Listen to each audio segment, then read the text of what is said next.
Haya, hizi nazo zinaitangwa Specon. Kuna watu ziita bacon, wengine spako, unalingana na mwalimu wako alikufunza inaitwa nini. Na wengine jack, lakini zinaitwa Specon jack. Zinatumika kwa speaker. Mara mingi kwa speaker, na hapa nyuma unaona kitu kama haka. Kama haka. Ama kadogo kama haka, ama za kala tofauti. Na kuanga na hapo nyuma ya speaker, nyuma ya amplifier, nyuma ya mixer. So hii ndio hutoa output. So hii ndio inaitangwa Specon jack. Mara mingi unakuta customer ametoka mbali, ametuletea cable tumfungie.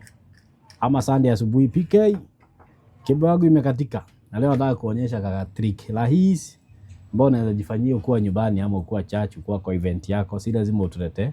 Hatufukuzi customer, lakini ni kitu rahisi. So every Specon iko na design tofauti, quality tofauti. So wewe ni utakuwa unaangalia uko na gani. So ukifungua Specon, waya huingilia hapa. Kuna hii insulator ya kuzuia isizunguke. But cha muhimu ni hapa ndani. Ukiangalia hapa ndani kuna kuanga na +1 -1. Kipindua kuna +2 -2. Depending na mwenye alikuundia speaker ama kwenye ulinunua. Ukiweka +1 kuna speaker haziongeangi. Ukiweka +2 kunazo haziongeangi. Na kunazo ukiweka ine kama zetu, ukiweka +1 ama +2 zetu zitatumia zote. But default inakuanga +1. So ukichukua +1 hiyo ndio positive, then your negative ni -1. Unachukua hiyo Specon na ziko tofauti, so hazifanani. Ukichukua hiyo Specon number 1 ni kuconfirm ya +1 inakuanga wapi, ya +2 iko wapi. But mingi ika kitu kanono na aka kakonde, ika nono inakuanga pande ya plus.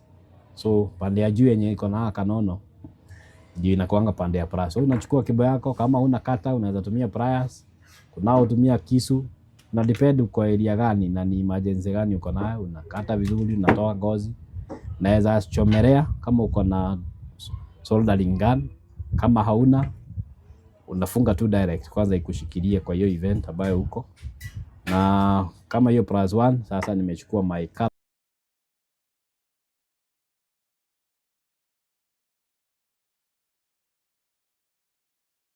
Haya, ukishafunga vizuri, uhakikishe umefunga na umekaza. Ufunge, unaweza funga na tester, unaweza funga na screwdriver kidogo. Make sure your cable is tight. Usishinde kufunga, unaingiza, unarudisha cable yako, na juu uko na cable mrefu than this. Nairudisha vilivyo. Haka kazi ya hii haikuangi tu ya kurebesha ama kukaa ndani ya Specon. Hii inakuanga ya kurock. Ukiona hivi imekatwa hizi marines, kuna vile umeumbwa ikusaidie cable yako isizunguke. Cable ikiingia hapo ibaki ikiwa intact. So unaingizanga hapo na hakikisha hizo zimerock vizuri. Unaona every side zimeingia. So hata cable yako ukishafunga haitazunguka. So vile utafunga hii Specon itapushiwa ikuwe tight such that ukizungusha hii cable haizunguki pale ndani. So usitumie hiyo kitu vile tu ati umeona kako hapo kakurebesha. Hata hii iko na hiyo mitaro. Kisha funga cable yako, make sure umerock hivyo ndio isizunguke. So every Specon inafungwa kivyake.